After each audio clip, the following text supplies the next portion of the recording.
L'Europe accentue à son tour la pression sur Bachar al-Assad. Après les États-Unis, l'Union européenne a adopté aujourd'hui un nouveau train de sanctions qui cible le président syrien en personne. Bachar al-Assad ainsi que 9 autres responsables du régime se voient donc frappés d'interdiction de visa en Europe et de gel d'avoirs. Toutefois, ces mesures pourraient bien ne pas peser bien lourd dans la balance. En effet, les canaux de financement du régime syrien ne sont pas dépendants de l'Europe. La répression en Syrie se poursuit et il est important de voir reconnu le droit à des manifestations pacifiques, de voir la libération des prisonniers politiques et que la Syrie s'engage sur la voie des réformes, pas de la répression, dans les jours et les semaines à venir, a déclaré le chef de la diplomatie britannique William Hague.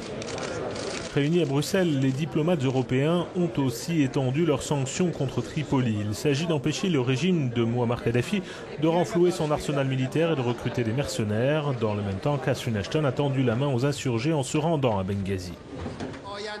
D'autres sanctions ont été engagées à l'encontre de l'Iran. Les pourparlers sur le programme controversé de nucléaire civil se résument depuis plusieurs mois à un dialogue de sourds. La banque de commerce euro-iranienne installée en Allemagne et une centaine d'entreprises figurent sur cette nouvelle liste. Les ministres ont aussi décidé d'imposer une interdiction de visa et un gel des avoirs à l'encontre de 13 nouvelles personnes au Bélarus.